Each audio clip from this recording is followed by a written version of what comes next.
Goli otok, drugi dio. U čemu je strahota tog logora? U logorima u Njemačkoj, u Sibiru, u Hrvatskoj. U tim logorima ubijalo se tijelo, a u ovom se logoru ubijao čovjek u čovjeku, svjedočio je bivši logoraš Vladimir Bubinac. Naime, na Golom otoku stražari nisu u tolikoj mjeri sami premlaćivali zarobljenike, već su tjerali zarobljenike da premlaćuju druge zarobljenike, nerijetko vlastite poznanike i prijatelje. Oni logoraši koji su najsnažnije tukli druge logoraše time pokazivali odanost partiji, ranije su odlazili iz logora, dok su oni koji to nisu htjeli činiti bili ubijani.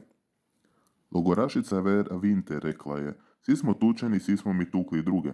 Svi smo mi tamo spušteni na razinu egzekutora, svi smo mi tamo napravili kompromis sa svojom savješću, zato užasno teško o tome govoriti, zato smo se godina nakon izlaska stidjeli. Novi logoraši bili bi premlaćivani čim bi stigli na Goli otok, jer su prvo morali proći kroz špalir između logoraša koji su ih batinali. Petrova rupa bila je najozloglašeniji dio logora, riječ je o jami oko koje je bio sagrađen zid i u kojoj su se provodila najokrutnija batinanja. Još jedan oblik okrutnog iživljavanja bio je taj da su logoraši morali u kamenu napraviti rupu, napuniti je zemljom i posaditi biljku koju su zatim morali po cijele dane svojim tijelom raditi hlad kako bi biljka izrasla.